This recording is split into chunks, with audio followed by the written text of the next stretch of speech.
On ouvre la revue de presse avec la une d'aujourd'hui. Le Maroc, le journal publie un spécial Fête de trône, environ 20 pages qui analysent les réformes entreprises dans plusieurs secteurs sous le règne du roi Mohamed VI. Selon le quotidien, la politique de développement humain et socio-économique appliquée depuis 16 ans porte ses fruits. Le journal revient sur les chantiers d'envergure comme l'INDH, le plan Maroc vert, émergence industrielle ou encore Aliotis.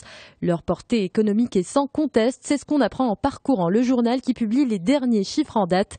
L'économiste profite de cette journée spéciale pour parler de la Constitution.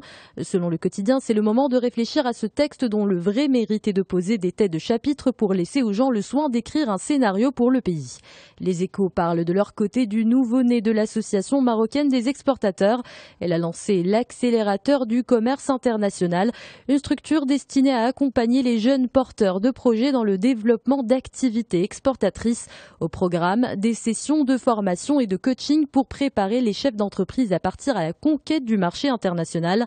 L'un des critères pour être éligible à ce programme, avoir une société apte à se lancer dans l'export. Elle doit justifier d'au moins 5 ans d'existence. Le quotidien algérien Liberté parle d'une agitation dans les coulisses de la présidence. Il évoque même une ambiance de fin de règne. Ce sont les mots du journal. Il revient sur la récente purge dans l'entourage du président. Plusieurs versions ont été avancées pour justifier le feuilleton des licenciements dans les appareils de l'État. Liberté cite certaines de ces versions. La colère présidentielle serait due à l'incident de la résidence d'État de Zeralda. La veille de l'Aïd, des individus auraient franchi le périmètre sécuritaire du palais. On passe au quotidien tunisien, la presse qui s'interroge sur la mobilisation des magistrats. Maintenant que la loi contre le terrorisme et le blanchiment d'argent a été adoptée au Parlement, il y aura certainement des milliers de prévenus qui vont comparaître devant la justice pour implication dans le terrorisme.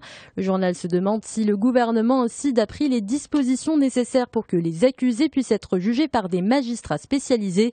Le journal redoute que le manque de ressources humaines soit un obstacle à l'application de la loi antiterroriste. Marine Le Pen pousse son père vers la sortie, titre Le Figaro. Le verdict est sans équivoque. 94% des adhérents du Front National ont approuvé les nouveaux statuts du parti qui supprime la présidence d'honneur de Jean-Marie Le Pen.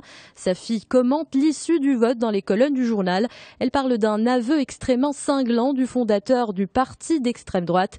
Il est finalement puni pour ses nombreux dérapages.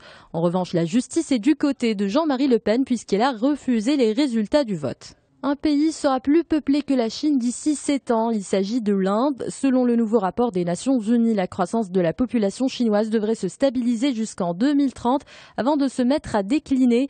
En revanche, la démographie indienne devrait poursuivre sa progression dans les dizaines d'années qui viennent, affirme Le Monde. Aujourd'hui, les deux pays sont au coude à coude avec 1,380 milliard d'habitants pour la Chine et 1,310 milliard en Inde.